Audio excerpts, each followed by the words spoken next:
ChatGPT Plus is free for college students through May. Here's the thing. You've got a lot to do between now and then. Studying for finals, writing papers, trying to keep your life on track. And ChatGPT can help with all of it. It can quiz you for your econ exam, make a study guide from your French notes, plan out your meals and study breaks. It can get really specific on how you like to learn. It can even help you come up with ways to stop procrastinating. So from now until summer break, take advantage of all the ways ChatGPT can make your life easier. Restrictions apply. Da, da, da, da, da, da, da. You sound insane. You realize that? Yeah. The whole world gone crazy. Seriously? It's showtime. Hey, what's going on, everyone out there? Listener base, man fam, so to speak. It's Richard here. As you can tell, I'm not normally the first voice you hear when we start this show. Kent and Brian are out this week. They're on a couples retreat to Thailand with their significant others. I didn't mean to imply anything there, but they're out this week. As you can imagine, Kent's very busy with Cowboys related work, and Brian's Chewbacca shelf. He found out he was measuring it, and it was 1 degree off. And he's a completist, so obviously couldn't record this week because of that. But we have something even better for you. We have David Sunday in the house. David, say hello. Richard, great to be here with you. It is the pleasure is all mine, and hopefully will be all the listeners. So I'm biased because I love David to death, and David is in fact my flesh and blood. He's my cousin. We are related, and our bond goes beyond that. We are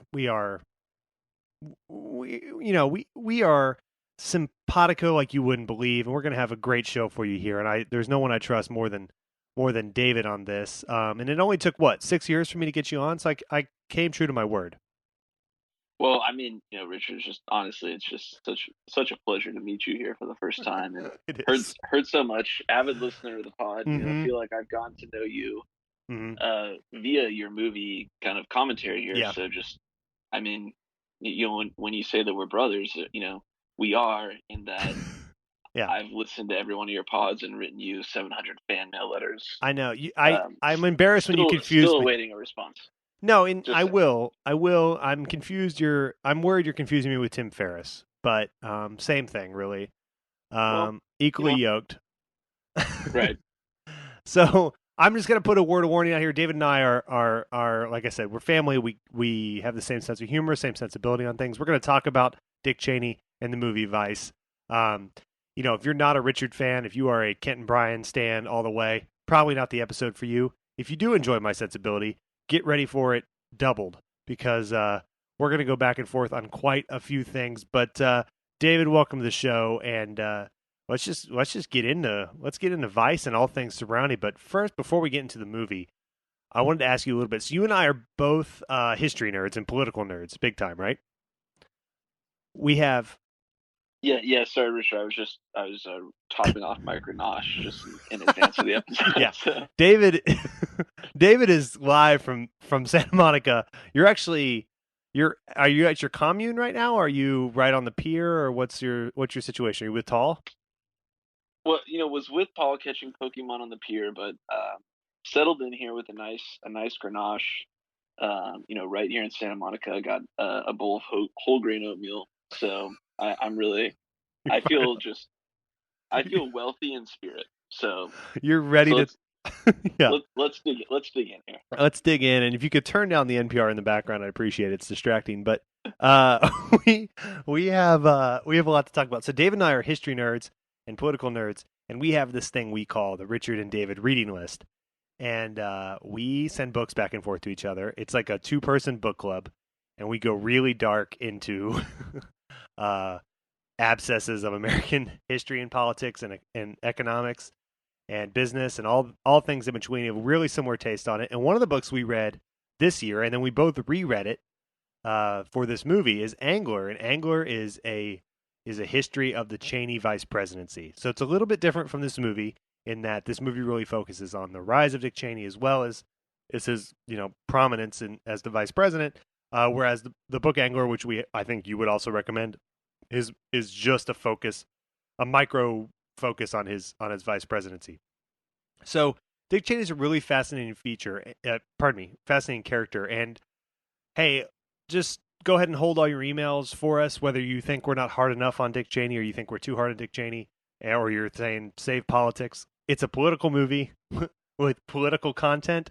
So we're going to get political here. We're going to discuss it. We are respectful of both sides, but it's impossible to talk about someone like Dick Cheney without discussing their politics and what those mean, both in their moment and historically. So Cheney's a really captivating person, and Dave and I have been kind of texting back and forth about it for the last few days about what makes him so interesting, what makes him such a unique character, and even more so than, say, George W. Bush, the president in which he served under. What makes Cheney to you, David, more interesting than even a lot of presidents?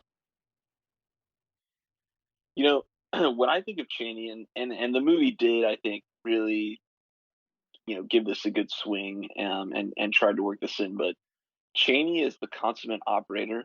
He's a details guy, and I think more than anything, he's a system guy. He understands the dark bowels of the U.S. government maybe better than anybody. I mean, you kind of think in that on that bench of similar players might be a Mitch McConnell in the Senate, kind of very well known for understanding just the procedural minutia at a level that's unprecedented. And I think in the same way, and maybe in an even broader kind of example set of experience, he just understands how to manipulate the bureaucracy to get what he wants done. And so, left, right, wherever you are, hard to argue with that as a I'd say fairly well documented profile of him at this point. Definitely, and the movie does an excellent job of that. Now, the movie does have flaws in it as well, which we'll get to in a bit. But just on that operator piece, the great tragic irony of Cheney is, as a systems person, as someone who's in charge of foreign policy, as someone who's in charge of energy and Middle East relations within the Bush administration, he kind of,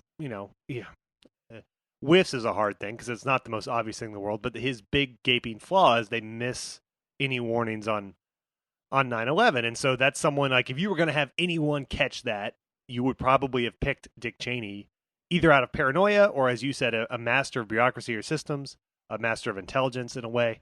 So the grand irony is, and I'm not putting it at his feet in any way. I'm just saying it is something that occurred. So the movie doesn't really touch on that as much in terms of this is someone who has mastered the system, and the movie sort of paints it as someone who is Shakespearean in their quest for pure power, power as a means to an end, power over everything, power over any real set of beliefs. But I think you and I agree on, we couldn't disagree with that. I think Cheney has had a real set of beliefs that I think the movie's kind of wimps out on that. It doesn't really touch on that because it doesn't want to offend. But he's a true believer in a lot of ways of modern conservatism in terms of supply side economics and the will of the West over the Middle East and so forth. So the movie fails a little bit on that. But what do you think on that in terms of outside of the movie? Cheney as a figure. Well, Rich, I think, and I've said this too many times. It's to understand and appreciate Dick Cheney, you have to be willing to do what he would do, which is put on the waders, get in the stream, and dig into the details. If you don't mind me, kind of using that, I'd say extremely overplayed, metaphor of him loving fishing. Did you know he's a fly fisherman, David? I don't know if you were aware. He's a fly fisherman. He's from Wyoming. Well, he's from Wyoming, right? Which I think let's just start there. But all kidding aside, I think he's not. It's easy to character. I think it's easy and it's lazy to characterize Dick Cheney as this kind of, and perhaps even a younger version of myself did this as this kind of shadowy, dark, evil figure. And you can argue whether or not what he did was. We can have a whole separate conversation about what the outcome of what he did was, but and how bad it is. But when you look at the guy himself, you can't be lazy in your characterization of him. This is a complicated guy who he doesn't do things for no reason, and his motivations are way more complicated than just money and riches and power. It's not it's not that simple. And I think the temptation in almost any media or other coverage of him that I've seen, and this movie to some extent is included, is just to kind of paint him as this, this monster, I guess, this kind of simplistic monster that's very Yeah. motivated in one direction for one thing, And which he leans don't- into, by the way, with the he kind of leaned into the Darth Vader thing just because, that wouldn't you? simplifies thing, that's right? Yeah, you would too, right? hilarious. Like, Yeah. if someone was like, "This guy's Darth Vader," I'd be like, "Yeah, I mean, why not? May as well. You're not going to come back from it, so you may as well just embrace it." Right. But and again, I don't want to say that in any sense. I think you'll hear us probably talk a lot about on this podcast. The Cheney as a character and his motivations, and then the outputs of what Cheney did. And I don't think you'd ever hear me, here in Santa Monica, say that I would agree with anything that Cheney did. Or and even more so, I don't think a lot of what he did was ethical. Sure. But I think the point you're asking me is like, I think one issue I have is Cheney's a complicated person, and he does a lot of kind of, in my view, unethical, crazy things, but he doesn't do them for these simple kind of, id reasons of just money and power. This is a complicated, true believer who, and you kind of hit on this earlier, the ultimate irony of Cheney is, for a guy who knows the U.S. government so well, holy smokes, how did he mess up understanding any other complex system in the world? Sure. And I think that's really the story I think about when I think of Cheney. Right, and we're going to get into how the movie relates to that, but we wanted to kind of paint this picture at the beginning as well for context, because the other Cheney piece, in terms of, I think the simple thing is like, it was, we talk about like kind of the deadhead 1960s liberal posture is like, man, he just went over there to like make money for Halliburton, man, and that's just not the case. And he's a really interesting figure, and the movie kind of lets you down on this, but he goes from someone who's, I mean, it touches on this personally, someone who's in the drunk tank to who's the youngest chief of staff in history. What an intellect that takes. I mean, whether you agree with the ethics, but what an intellect that takes. But then also someone who really changed from a fiscal responsibility conservative, what we recognize as a conservative pre-Reagan, to someone who's a supply side person who believes in trickle down and all of those things, and kind of flips. There's no doubt in my mind, the Cheney of 1970 is at least somewhat horrified with the Cheney of 2015. Right, and I think I think his narrative on that is 9/11 changed me, and we didn't go through that on that level. I mean, we lived through 9/11, but I mean, we didn't go through it on the level of a leader of a free world. Of the free world, one of the leaders of the free world. There we go. I got the plural in the right place there. That was a very Cheney mistake of you to make there. I know. I'll just hang up and let you take over from here.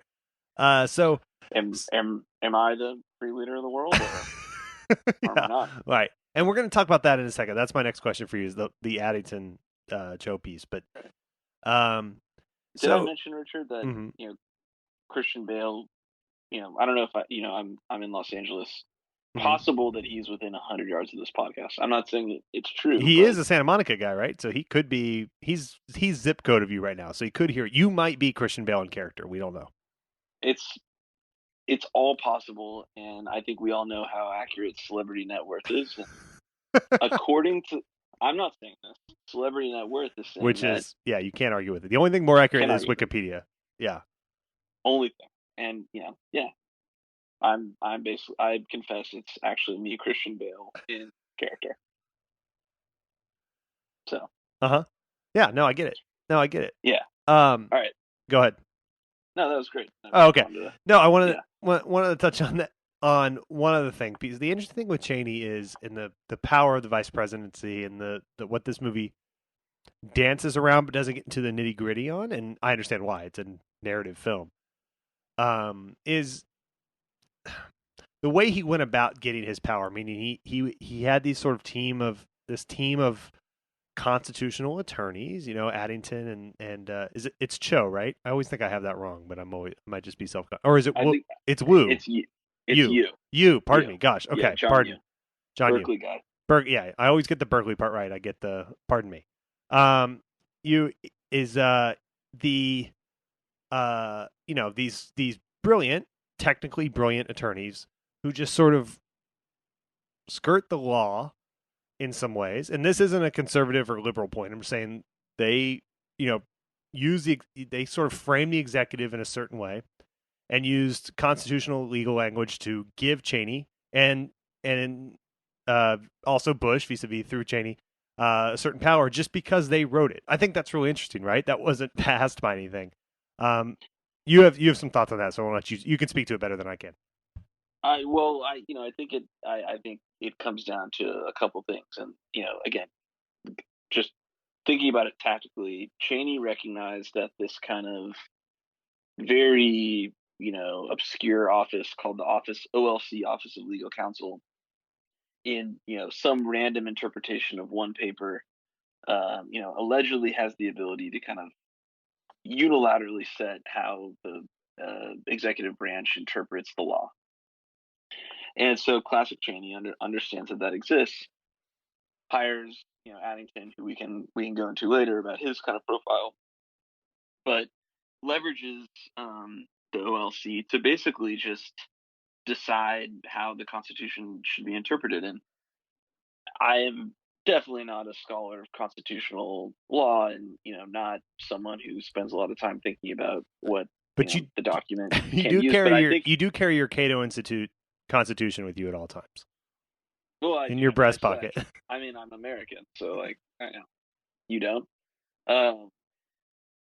Here's my issue with it, and I'll be bold enough to say I have an issue with it. Is and you see this time and time again in any sort of scheme to exert unilateral power for something that people know, probably wouldn't pass the popularity sniff test if you put it to a vote. I fail to understand how two guys sitting in a room writing 80-page legal memos that, by the way, aren't even peer reviewed, to just interpret the law kind of at their own will. I don't understand how anyone can step back and be like, I reasonably think this is how the Constitution should Right. be interpreted. Right. Now, I guess if you're a cynic, you say, well, obviously, it's just, CYA, right? He wants to make sure that when he's prosecuted 10 years later for whatever it is, the president's counsel via the OLC, wrote this legal opinion. It almost just defies logic to me. Sure. It's like you're a smart guy, and you find it acceptable to take unbelievable liberties to spend the country's resources, to send people to war, to make decisions about how those people behave abroad, to decide the country's conduct based on a 36-year-old lawyer from Berkeley sitting in a room in the basement of the White House writing a 95-page essay that no one else ever sees. I have a Google Doc I need to show you later, by the way. Well, I'd love to see it, but I guess I guess call me naive for thinking that politicians don't think that that's enough, but I think it really speaks more to kind of Cheney's mindset of getting things done is above all other priorities, and even if that requires these kind of these tactics that almost acknowledge how ridiculous the objectives are, if that makes sense. And no, totally. And the crucial question with Cheney is, and it's not answerable, was that done out of a real fear and patriotism in the midst of a war, or is that done in a cynical way to take advantage of that war? And it's, you can have your opinions on either side, and one might be more likely than the other, but neither are provable, right? Right. The outcomes are always the same, and I'm sure we'll say this 15 more times tonight. The outcomes are the same. We can debate the outcomes. The more, and whether or not they're good or bad, obviously I have my opinion, but the more interesting question is, did Cheney arrive there out of true belief, or did he arrive there out of true cynicism? And, the even more interesting question is which one is scarier? Sure. And in my opinion. No, and now to get into the movie, the movie dances around that, and the weakest parts of the movie, which is a movie that has some great performances, is certainly an interesting subject matter, is certainly a fine screenplay and a lot of great scenes, but it's a movie that really skates around that, right? it Well, has. Richard, Go ahead. I think you're gonna love this. I mean, I actually haven't told you about this yet. I'm excited. Even though we've texted 900 times today. So, um, recently read I actually don't know if this is like an official review or just like a fan review, but it was published in the Boston Globe, and I thought it really struck a chord with me. Okay. That characterizing this movie as a dramatic reenactment of the body of Dick Cheney's Wikipedia page, Yes. spliced with the appropriate funny gifs at the right times, which I just thought. I mean, I can't. I'm not even going to try to say it better because I think that's just Yeah. so accurate. But yeah, I think the movie, frankly, I enjoyed watching it. But I think it danced around the complexities of who Cheney is, and it took a lot of shortcuts that I think would have, if they'd been addressed properly, would have made the movie a lot better. But maybe too close to a documentary. Exactly. And it's like, it's the thing of, maybe these things are unaddressable because he himself is so unknowable and the answer to these questions, therefore, are so unknowable. But then it's, why are we making the movie? Well, and I think a better question is like, is it even an appropriate treatment of Dick Cheney and who he is and the questions we're asking to even try to do this cutesy, Right. let's make, he is not, this is the whole point, I think. This is not someone who can be the protagonist of a dramatic film at the end of the His day. whole life was built against being that. Exactly. He certainly had the intellect for it, but I mean, look at everything he did, with maybe the exception of being a CEO, is always in a supporting role. It's never dramatic. It's calculated towards an objective. And I guess shout out to McKay, because I guess hard to make that exciting for people and approachable and stuff. But from my perspective, Cheney he's a fundamentally dry person. There's not, yeah, and unless you could find some sort of, and I think they did in terms of performance. I think Bale was excellent in the role, and you find some. If this was a fictional character, it's a great encapsulation of it. But when you know these other things, and there's this kind of conflicting view of this person, because the movie's thesis is basically, he wanted a lot of power. He was kind of a bad guy, and he's manipulated a little bit by his wife. But boy, was he smart, and he is. That's it. and I don't know if that's certainly not the whole story. I don't even know if that's 10% of the story, but as a movie, there's parts that really work. It's certainly a piece of entertainment, but there's something about when you watch Big Short, which is equally something probably as dry to some people.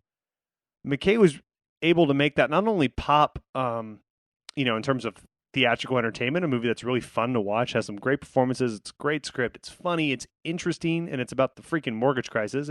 And by the way, it's exceptionally explanatory. But it just works on every level. This doesn't succeed in that portion because maybe this isn't as explainable. At the end of the day, as dry as the mortgage crisis may be, it's numbers. There's an actual math to it. There's an actual arc to it. You can tell that story logically. Cheney kind of just defies that, in that so much of it is internal, and there's not metrics on a lot of who he is and what he represents, that it's sort of impossible to do. And again, you want to say, oh, well, that's not McKay's fault. But then you go, well, why does this exist? Why does this piece of art exist then? If you can't do it, then why didn't you just make a movie about, I don't know. There's got to be, McKay's a brilliant guy. There's got to be something that could have maybe even still been political and still made the same stance that he wants to make as a, classic Hollywood liberal, just like you, with your wearing your Allbirds, feet up on your hemp desk. There are things he could have done with more of that, but this just doesn't seem as like it's a total hit, and it stinks because it wastes a lot of greatness in this film. There are some really great parts to it. Well, one thing I will say is any excuse for Christian Bale to gain and lose 80 pounds, that's a movie worth making. I know. Well, when he makes when he transitions between Shavit and David, and when he figures out how to order the cookie tote in Your Life Story, that's going to be the one. Is this where McDonald's wanted us to put the ad, or do I wait Yeah, on that? do you have the ad ready for the cookie tote? For those of I've you, got the ad ready. all right, great. Let's hear it. Let's hear that tote. No, well, tee it up. So, David is legendary. For So David and I see each other. David lives, like we mentioned, in Los Angeles. I live here in Dallas, Texas, and we visit each other. He visits me more than I visit him, but he travels for work more than I do. But we see each other a lot.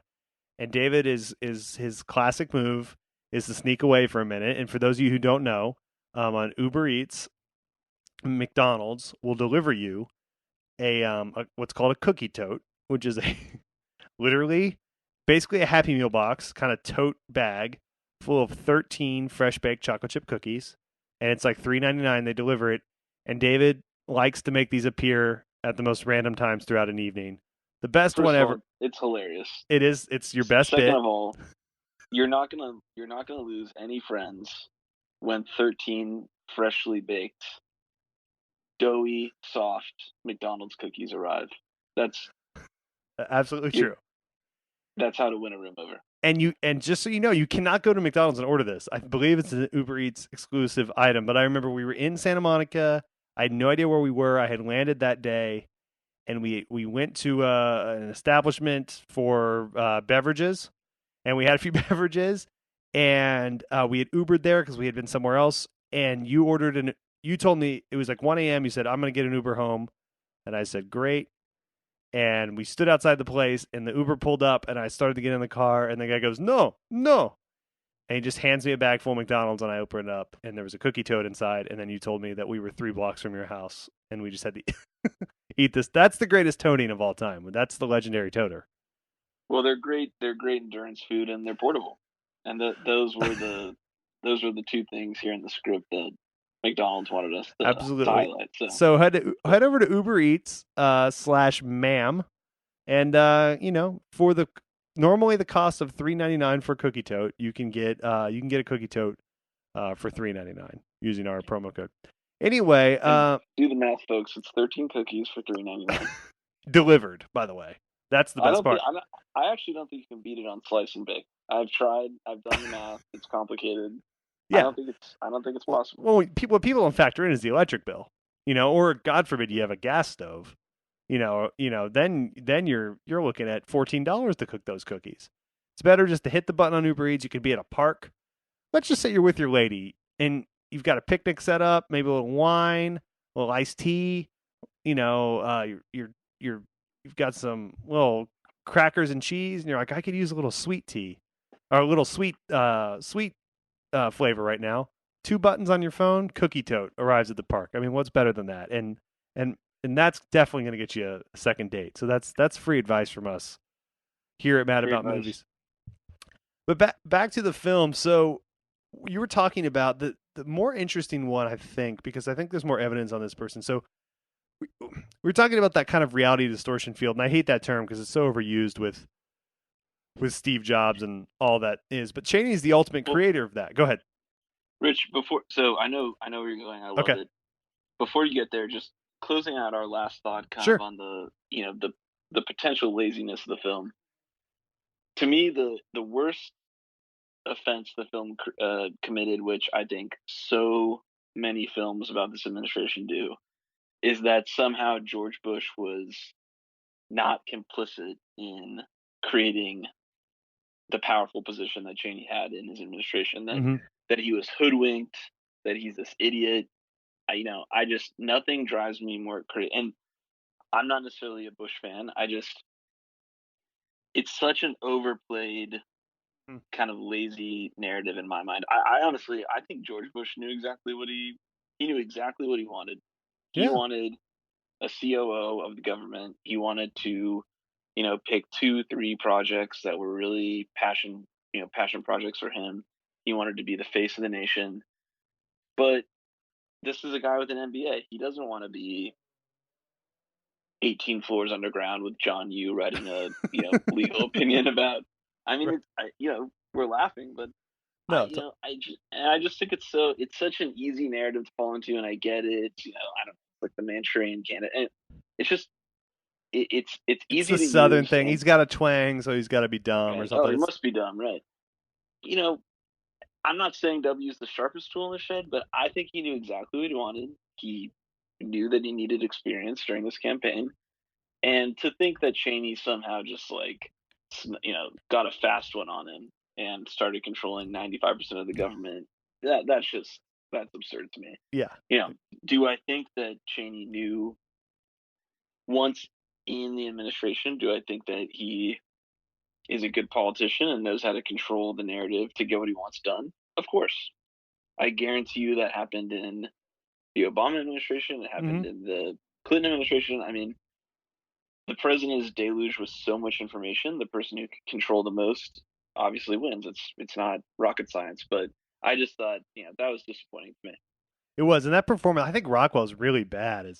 His W was, look, they don't have to, you don't have to do a spot on impersonation, but man, that made Josh Brolin look dead on it. Didn't you think that? I mean, he's like so little. I just didn't think any of it worked for me. That interpretation of George W. Bush.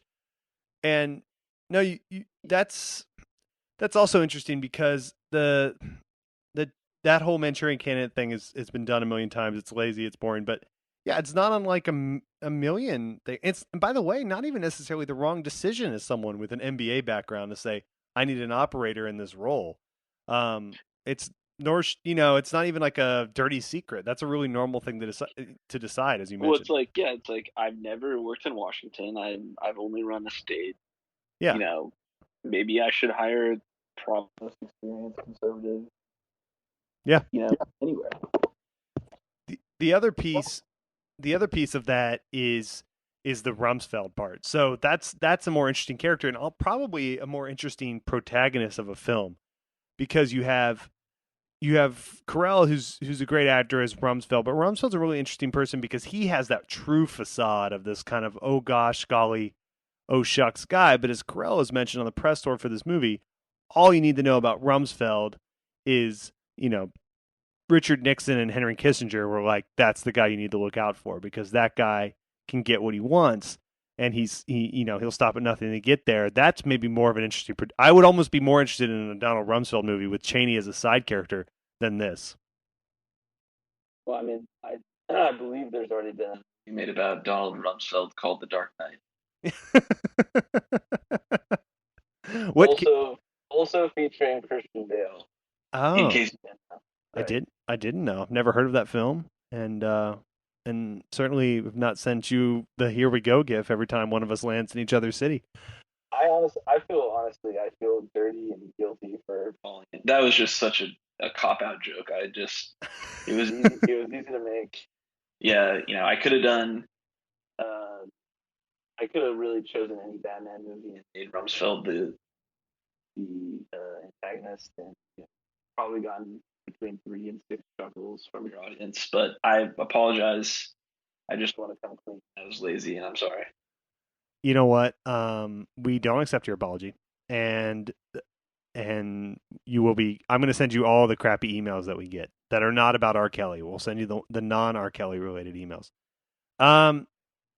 So last piece here. There's this piece that Cheney creates. Like we talked about with the legal papers, this distortion field that he creates. This through kind of sheer act of will, and you see this over and over again, and not only you see it all the way back through freaking Epic of Gilgamesh through history of this hubris getting in the way of and kind of overreaching and bending everyone else to their will, and you see it in the political world with Cheney kind of overreaching with the Iraq War, kind of coming back at least tarnishing his legacy in a lot of ways. And you see it in the business world where people, see it all the time in the business world where people overreach and kind of back themselves into this corner where they didn't have to be there in the first place. Do you think that's something that's just destined to go throughout history, or you think that's unique to Cheney? What do you think? What do you think if he has a fatal flaw? What is that fatal flaw? Is it that hubris, or is it just that drive of will is just so overpowering that even he can't stop it? No. So I'll break that down into a phenomenal question. First of all, and this is so core to the movie. I think And to Cheney, I mean, I think you can break it down into a couple pieces. First, and we've sort of alluded to this, but when you think about the Iraq War, I feel like, and this is what makes me think Cheney is really a true believer in kind of the neocon thing versus the evil guy who was trying to get paid on the backside by Halliburton. It's just this is a guy who, despite taking so much time to consume so many facts about things going on in the U.S., number one, created this weird paranoia about another terrorist attack happening, which, again, if you read Angler, there's 5, 6 other accounts of just these absolutely absurd fire drills that the government's forced to go through because of completely unsubstantiated threats. And you learn more about, how Iraq was connected to Al Qaeda. And I think anyone with, really an kind of elementary understanding of maybe the last 50, 60, 70 years of kind of Middle East history, not even policy, just history, kind of an understanding of how the different parts of the Middle East have interacted, would know kind of off the face of it that Al Qaeda and Saddam Hussein were probably not working together, even if there was some completely unsubstantiated evidence. And so, part one of your question, what do I think is fatal flaw is? I think how do you separate your kind of creation of what this fact pattern means versus what the fact pattern actually means, and how do you separate he's someone who has an unbelievably strong view of how the world should be, and clearly he thought the world should be one way, and he found the facts to support his viewpoint, and he did so, I think, at the peril of any sort of logic. And you can argue I wasn't there, whatever, it's hysteria, fine, guilty. But if you look back at it, hindsight being 2020, he tied together a lot of facts that didn't make a lot of sense.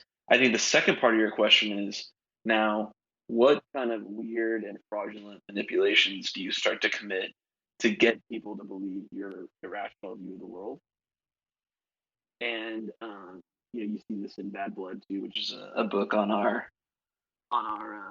bro, white bros reading. We should we should we should pump that up, I guess. But you see it anywhere where there's a view of the world that's irrational, and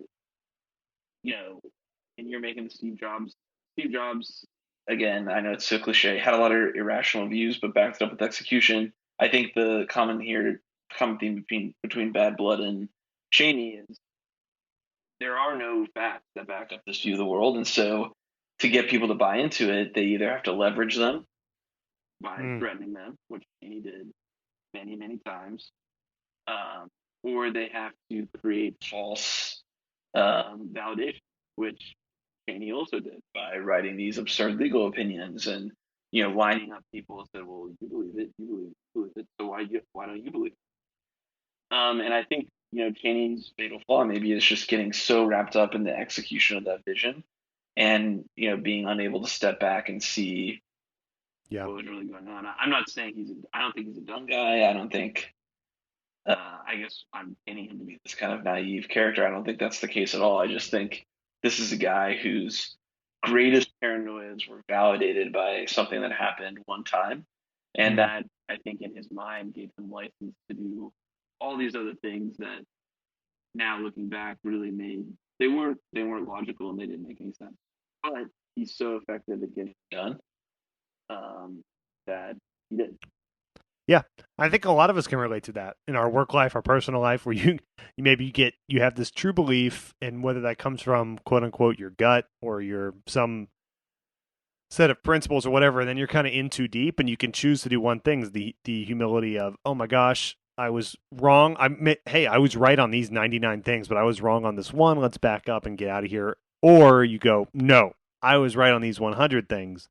Darn it, and I'm going to work triple as hard and just flood you with paper until you believe that I'm right as well. And then, that's all kind of humorous until lives are at stake and and the world's at stake, and then sadly, Cheney, who's someone who's brilliant in a lot of ways, legacy is undoubtedly tarnished, and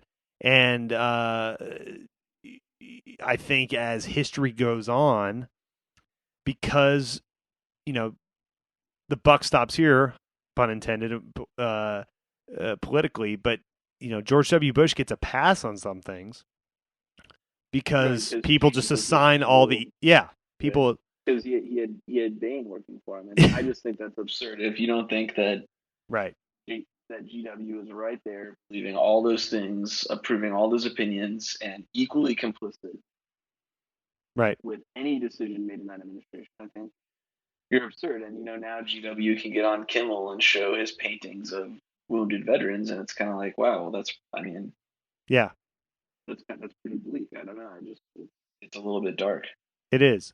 It is in a lot of ways, and it's a lot of that's Cheney's own doing and George W. Bush's own doing, and back to the film, really oversimplistic, dumb liberal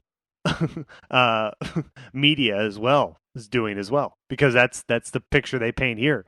This movie doesn't take any risk. It's just like a very it's cynical in some of the right places, it's smart in some of the right places, but it's also really lazy in all the wrong places, and that's a disappointment to me. And it's smug in its laziness. So just as a film, taking away the historical relevancy, it's not fun to watch because in a lot of places, because it's so smug in some decisions it makes, and then so lazy in other ones as well. So that's a bummer for me, because it was really high on my list of things I was excited for, not just because of the subject matter, but I think Adam McKay is one of the most interesting filmmakers going right now.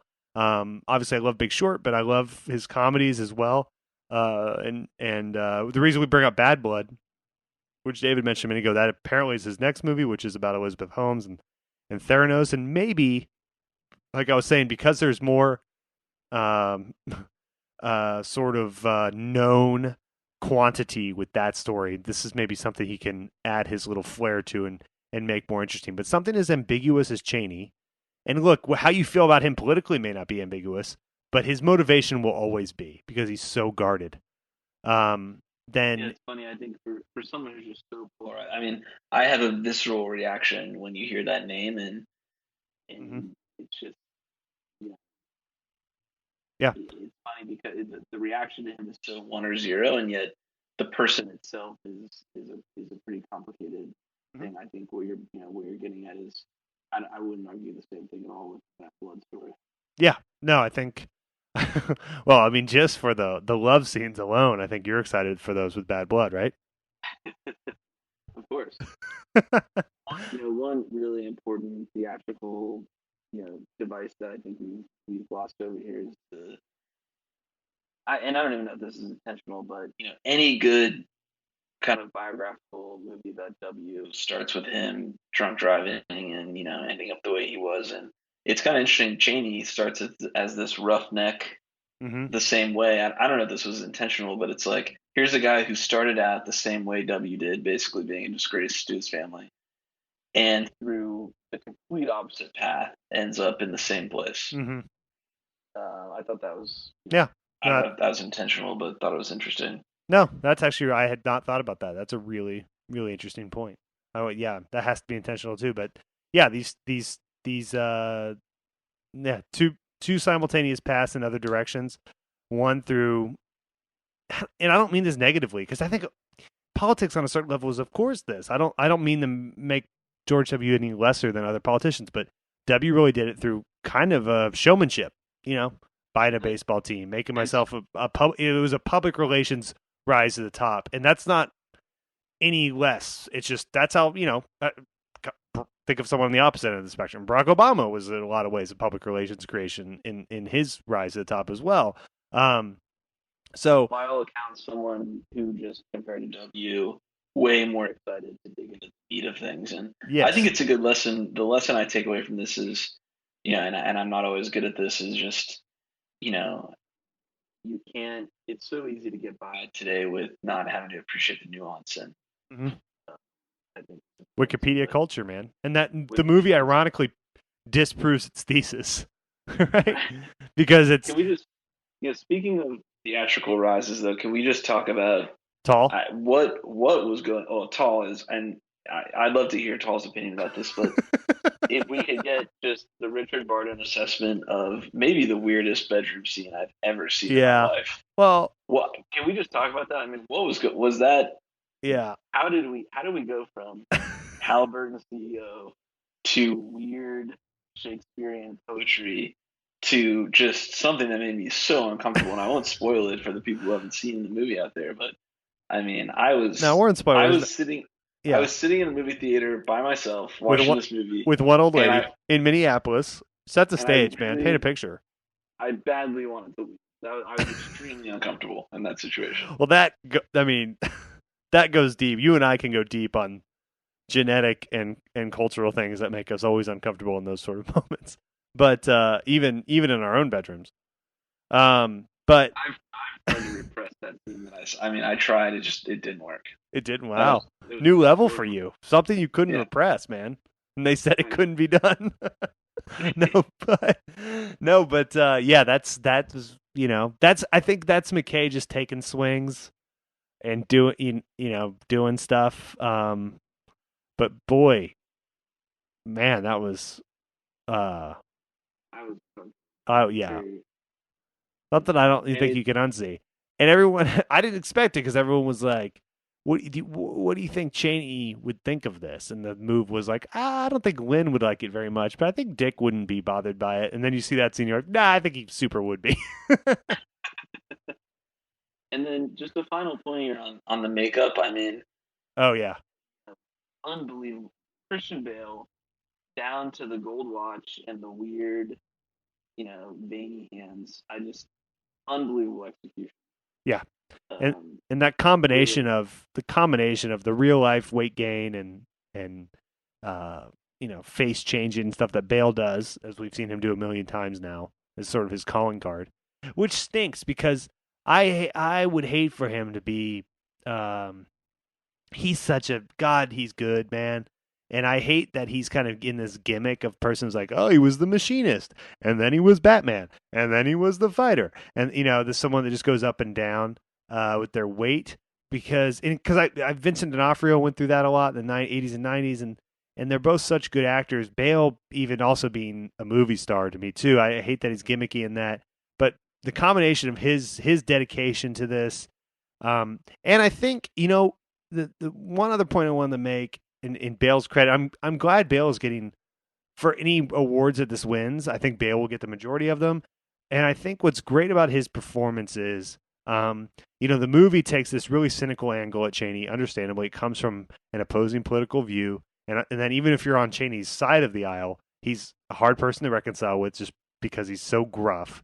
And I think the movie takes a really tough angle at him. But I think Bale didn't. I think Bale really played him like he was playing, a hero. And that movie, that performance is really open. And I think he really put. I'm sure as an actor that lives in Santa Monica, I'm sure his personal politics are not necessarily in line with Dick Cheney's. But I think he really treated that character with a lot of love and really brought it. And I'm glad he's getting recognized for it, even if the movie is so. yeah, I mean, I think he was true to the fact that no matter what you say, Cheney, I think he did think he was saving the world. Mm-hmm. He wasn't, but I thought he was. Yeah. Yeah. And then, can we just talk about the time where the guy falls off the telephone pole and his leg is 90 degrees Yeah. to his torso, and everyone just walks away? Is that like a thing that people did in the 60s that I missed, or was that just, oh yeah, he broke his leg, so he's dead? Is that LSD, man? good point? Oh, strong counterpoint. I had not considered that. Yeah, no, that was there was some weird, like you said, that Boston Globe is so dead on. I hadn't read that till you said that Wikipedia mixed with just that will be a gift that will, that was kind of weird trying to knock you out of your seat moments in this are weird. It's some real home run swings. But let's go ahead and grade this out and we'll get to a weekly recommend. I'll go first. There's a lot here. It's a hard movie to wrangle. It's certainly a very high degree of difficulty, if not an impossible degree of difficulty. And all things considered, there was a lot of parts I did enjoy. But a lot of parts I really rolled my eyes at, and I had the same issue with The Post last year, where it's like maybe I'm in too deep and I have unreasonable expectations, but I think I'm reasonable here. I'm going to give this a B minus. What about you? Now you've kind of taken my rating from me, so everyone's just gonna say, well, if he says B minus, he was Yeah. just being. Why do you This think guy I went? talks about. Why do you This think I guy went talks about first, how Tote Boy? this guy talks about how lazy the writers of the movie are, and he gets on, and he just copies the same grade as the first guy. Yeah, super mono of you, dude. Super mono. What's wrong with this guy? I don't know, but I mean, for me, it's a B. I think it's a B minus. Yeah. And maybe we're a little bit biased having read, read Angler beforehand, because I think that book just does so much better job capturing Cheney. But for me, it's a B minus. It's entertaining, but certainly not gonna approach And the kind of realm of the Dark Knight for me, if you will. and that's the thing too about someone like Cheney is he's so, as you mentioned to start this conversation off, he's so deep in the woods and so deep in things. The only way to really study him and understand him is in a book where you can spend 15 or a 15-hour documentary or something, because then the fascination of Cheney is in those really granular details, and you're never going to get there in a 2-hour movie. And that's not the fault of the director or the filmmakers or the actors or everyone involved for making it. But then the question is, then why make it? That your initial, that it's the same as Cheney. Hey, all of your execution is based on this flawed premise in a lot of ways. Maybe this film was as well. And that's disappointing. But everyone involved, I think, you know what? They're going to let Adam McKay make more movies, and he'll probably make some more good ones. I think Christian Bale, believe it or not, they're going to let him make a couple more movies. And no one is worse for wear. And gosh, this is winning Golden Globes and may even sneak an Oscar or two out in a really weak year. So it's not going to kill anyone's career, but it's disappointing, because when you hear Adam McKay and Christian Bale and Amy Adams and Steve Carell and this whole group, you expect a little more. But que sera, right? Whatever. Yeah, exactly. Man, you're running out of steam fast. You need to, hey, will you quickly order another cookie, Tote? Maybe get a second wind. All right, we are I don't gonna. know how you do this every week. I'm exhausted. It's draining. Imagine having to deal with Kent and Brian. That's where it really draws it out of you. Yeah, it really draws it out of you. Once you and I get to meet in person for the first time, hopefully you'll feel comfortable introducing both of them to me. Neither of those things are ever going to happen, and you bet both of them at my wedding. So I'm glad you remember that. Okay. Real quick, we are going to take a quick break, and then David and I are going to come back with a weekly recommend. Weekly recommends. All right, we are back in the bunker, the bunker underneath the White House. We're writing all kinds of crazy legal documents that they're going to transfer full ownership of this podcast over to me and David. David, you got a weekly recommend for us? Weekly recommend. I'm going to go with the Lynn Cheney Book Club. That is excellent. And explain what that is. That's a new service. A new direct-to-consumer software as a service. Very disruptive. Super disruptive. And it's just sending you one Lynn Cheney book every month. When you've gone through the whole kind of library, it just sends you the first one again. Because you probably didn't read it well. You can give it to a friend. And quickly, you give it to a friend. They're great for the fireplace. And this is when you use the exclusive code MAM. This is lynn.cheney.book.blue.c/MAM. And this is $9.99 a month. And nice. It's a 4-year minimum commitment. Wow, you pay up front and you pay, strong. It is up front and only currently in the series. Well, makes sense. That's the new way. Real quickly, we didn't get to it in the review. You have to talk about, there's a Lynn Cheney book that she wrote. That's like a thriller about a president, and it's an exact House of Cards stole an entire plot line from her. So you need to give us the 30-second version of that. It's a total outrage, and I honestly, I can't believe it, but for those people who used to watch House of Cards, perhaps you remember season 1, season 2. Frank Underwood unseats the president by convincing him to take a psychoactive drug, or an antidepressant or anti-anxiety drug, which then, of course, he leaks to the public, and the rest is, I guess, fake history. Little known fact for those of you who've read Angler out there: Lynn Cheney's political drama, featuring none other than her husband under a different name, of course, actually was the first one to have the storyline. So, little known fact. Just thought I'd make that part of the public record here. There you go. Just great recognition by you. But a lot of research for this pod, a lot of research, and we should say, speaking of House of Cards, you're a big free spacey guy, right? You don't. I feel like this is important to say for the record. I'm definitely not. No, dude, you are always texting me like he was framed. This is BS and stuff. You're always sending that to me. All right, well, I appreciate that. I'm so happy right now. All right. For me, I've got, I'm trying to think of something that's a little more topical on this.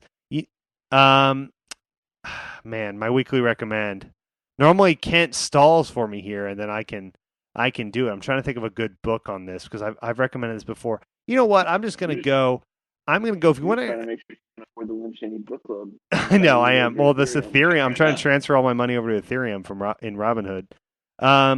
You know what? The aforementioned Angler, which is a book if you're interested in Cheney, is definitely interesting. And there's another book of a similar type person, a really, really master operator who's flawed and interesting, and I think more understandable because his paranoia was more on the surface. And I think someone it's endlessly fascinating. And that's Richard Nixon, and there's a book called Being Nixon by the historian Evan Thomas that I'm always trying to get David to read. So that's my recommendation. Now, if you're interested in this kind of thing and you've sat through an hour of this, then by God, maybe Being Nixon is for you. It's a really, really great history and is very sympathetic in a lot of ways to Nixon. It's not some biased, person on, attack on Nixon. Much like Angler is a really well researched sort of chronological history of the Cheney vice presidency. So, David, it was such a joy to speak with you. I don't hear from you enough. We only talk every 7.5 minutes, and it's been nice actually getting to have this conversation recorded for posterity. And quite frankly, our language was way better with the microphones on. So I'm proud of us. Well, I'm just glad you got through the whole pod with that bit about us talking all the time. Very impressive. I know. What a joke. I'll see you at Thanksgiving. Hey, appreciate you having me on here, and apologies for the dip in rating. Hey, dude, we're gonna get that West Coast bump. And last question: you fired up for Kingsbury and Phoenix? Are we gonna go to a game? I'm not feeling it. I was so excited to have him here in Los Angeles. I bought a fresh pair of Ray-Bans. I was ready to consider entering the Coliseum. I don't know. I'm neutral. I think it was a boring hire, but that's how I feel. Wow. Thought you were cool, man. Thought you were cool. Ending on a down. Sorry.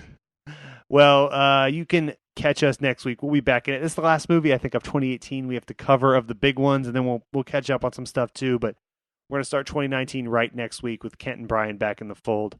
For Kent's sake, I don't know. Do we want to root for the Cowboys, or do we want to root against them to get him back on the podcast? But go Cowboys, go Kent, and Brian, whatever he's doing, who cares, right?